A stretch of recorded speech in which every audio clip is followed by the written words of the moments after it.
So hi guys, good morning and welcome back to my YouTube channel. We are here in Iyong Farm at magkakatay kami ng broiler at yun ang ating pag-usapan ngayon at ilan din yung mga natutubo natin sa ating pagkakatay. Tara, pag-usapan natin to.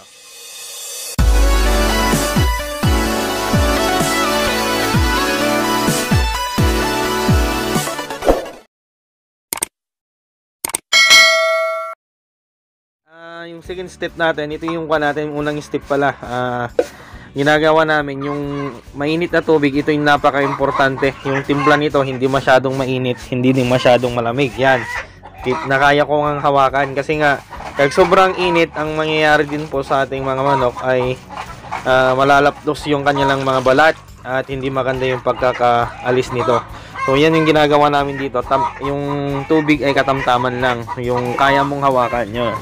Nakahawakan ko. So sakto lang dapat yung init niya para yung pag-alis natin yun, madali lang. Yan. So yung pinaka-importante dito yung timplada po ng ating tubig. Dapat ito ay sakto lang po yung kaya niyang kwan. Tapos ang ginagawa pala namin dito sa manok, binababad namin to sa kwan. Yung madalis nang alisin. Yan. Pag sobra naman yung init nito, ang nagiging problema, ang nangyayari dito, pag sobra yung init, na alis yung balat. So yun yung advice ko po sa mga nanonood. Yung tubig ang pinaka-importante, hindi masyadong mainit at katamtaman lang, yung kaya lang alisin yung balat, ay yung balahibo. So yun yung ginagawa namin. Tapos mamaya papakita namin paano namin katayin para sa ganun ay makita nyo kung paano namin kinakat. At ang mga to ay napupunta sa aming restaurant for our only wings. So mamaya katay tayo. So yun po yung advice ko mga kapatid na nanonood dyan. Yung tubig ang importante po, yung kaya mong hawakan lang. Yan, sakto lang. So, nahawakan pa. Kasi pag sobra talaga yan, nalalapnaw. So yun yung second step po natin. Nagkatay, binabad namin sa tubig, binasa namin, then ilagay natin doon. So yun, mamaya magkakatay tayo.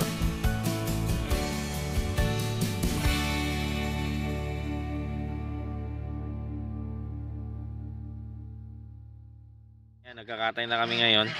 Ang slice namin dito sa mga malalaki to, malalaki. Magiging 1 to, magiging 16. So ano yung ginagawa ng aking pinsan niya. Kung natin paano ikakat. Ano kanya? Third.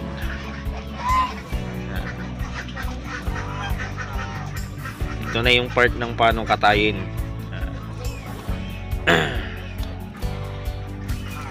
Magiging 16 or kung malit siya 12 cuts lang. Ito ay para sa aming restaurant. Yan.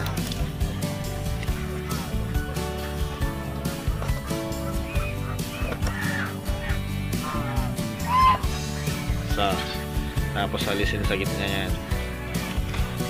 Yan yung pan niya. Dalawa na.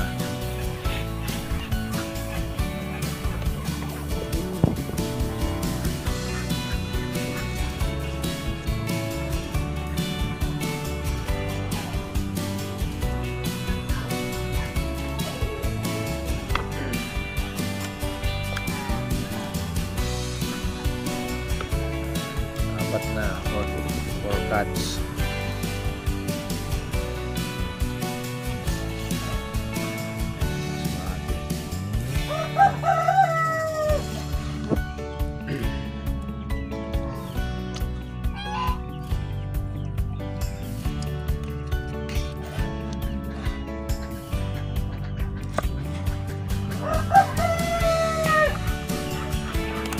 Pagkatay step by step na yan, nakikita nyo.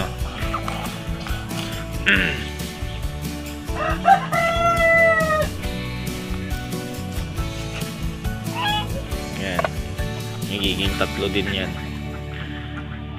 Nasa inyo kung ilan cut yung gagawin namin. Pero sa amin, pag malaki talaga ay ginagawa naming 16 cut or 15 cut, ganon. Nagmamaximum kayo sa 15.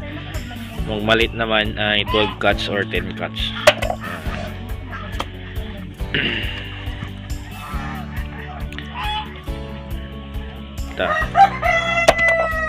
Tapos Yan, okay na. Yun yung paanong ikakat. So, makita nyo naman. O, sa una, ipapakita namin sa una. Yan. Paano alisin yung kan. Kasi kanina hindi natin nakita.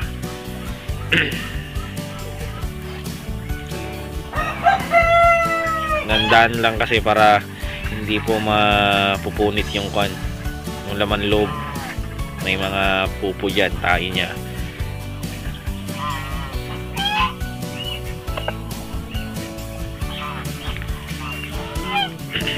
Yan, tapos mahihila yon. Tapos hihilain niya. So yan kanina yung sinasabi ko na kung magkano yung kinikita natin. Depende yan kasi pag ibibinta mo yan na live weight. Sa amin kasi ginagamit namin sa restaurant to. Kaya mas advantage sa amin kasi na nabibinta namin doon sa restaurant sa unlimited namin. So yun ang kagandahan. Pero kung ibibinta mo naman ng live weight to, ang ganda ng mag-alaga ng manok ngayon, lalo dito sa Pangasinan dahil natamaan ulit ng ESF yung Pangasinan sa baboy. Nagmahal yung chicken. Nasa pag na-dress na nagre-range siya ng 200 sa amin. Kaya napakaganda. Pero dahil meron kaming kainan, mas okay na naman dahil nakakatipid din kami sa nakokonsume namin na chicken dahil sarili na namin. So, yung kagandahan. Pero kung ibibinta mo sa mga kapitbahay, sa mga consumer natin, 200 per kilo ngayon. Yung iba pa nga, nakita ko sa ibang post nila, 230. Ang gandang mag-alaga ngayon. Pasok na pasok sa ating broiler farming. So, yun po yung ating na pag-aralan ngayon. Nasa inyo, kung live weight dito sa amin, nagre-range po ng 140 to 150 pag buhay na kukunin. Pero pag nakatay na, na-dress na, 200 to 220, 230. Yung iba pa nga dito sa baryo, yung kapitbahay namin na nagbibinta ng mga fresh na baboy, fresh na manok, 230 per kilo niya. So, napapaubos din. Ay ang kagandahan ng pag-alaga ng broiler. So, mga to ay 35 days. Kaya lang, nagkasakit sila yung iba. Malilit yung iba, nagkasakit. Yan. Pero marami pa rin goods na size. Yan, goods na size na to. So yan lang yung vlog natin for today sa farming natin. Tiyaga lang talaga at kung kunting mortality mo, mas malaki yung kita. Pero kung malaki yung mortality mo, maraming namatay, konting kita. So napaka ganda po na maganda talaga yung brooding. Number 1 yung brooding kasi pag nailabas natin sila na healthy, after 14 days na healthy sila, dire-diretso na yun hanggang ma-harvest na healthy sila. So napaka-importante po yung brooding talaga. Yan ang pinaka-delikado lang talaga. Day 1 hanggang day 14. Pag yun ay napa-healthy mo, dire-diretso na po yan paglabas ng brooding. So hanggang dito na yung vlog natin. I'm Jeff17 TV sa mga baguhan.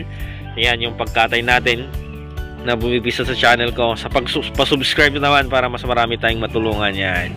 So yung channel namin hindi lang po pang sarili, bagos kung babalikan nyo po yung mga dati kong vlog kasi kababalik ko lang, yung mga kinikita ko din ay tinutulong natin. So yun lang and see you next vlog.